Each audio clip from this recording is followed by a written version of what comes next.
መስፍን ታፈሰ ጣጥሯቸው ገባ ሰማይ ኳስ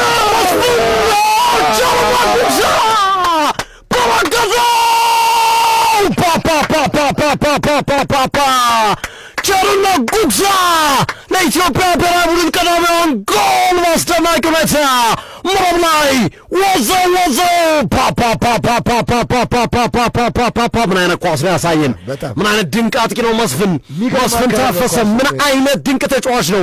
9 ቁጥር ለባሹ ተጫዋችን ተመልከቱት። ቅድምም እንደ አስደናቂ ኳስ ራቤል ያለው ሰጥቶ ነበር፣ ያልተሳካ ነበረ።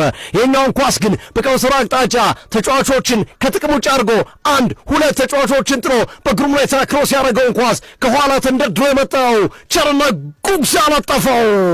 ቦንዛ ቸርነት ቦንዛ ኢትዮጵያ ቦናንዛ አንድ ለባዶ በ7 ደቂቃ ውስጥ የመጀመሪያውን ጎል የኢትዮጵያ ብሔራዊ ቡድን አስቆጥሯል።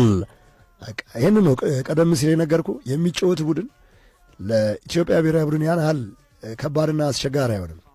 ምክንያቱም ኳስ ለመጫወት ወጥተዋል። ፕሪንሲፕ ሳውቴሞች ተመልከት፣ የቀነሰበት መንገድ ነው የሚገርመው በጣም ይህ ተጫዋች በሐዋሳ ከነማ ኢትዮጵያ ቡና አሁን ደግሞ በሲዳማ ቡናን በሊጉ መሪነት ተርታ ማስቀመጥ ለዋንጫው እያፎካከረ የሚገኝ አጥቂ ነው መስፍን ታፈሰ። የሚገርም ልጅ፣ በጣም አስደናቂ ልጅ ነው። በጣም ለኢትዮጵያ ብሔራዊ ቡድን ትልቅ ተስፋ ያለው ተጫዋች ነው መስፍን ታፈሰ። አስደናቂ ጎል! ኢትዮጵያ 1 ሳኦ ቶሜና ፕሪንሲፔ 0 በድምር ኢትዮጵያ 4-0 እየመራች ነው። 4-0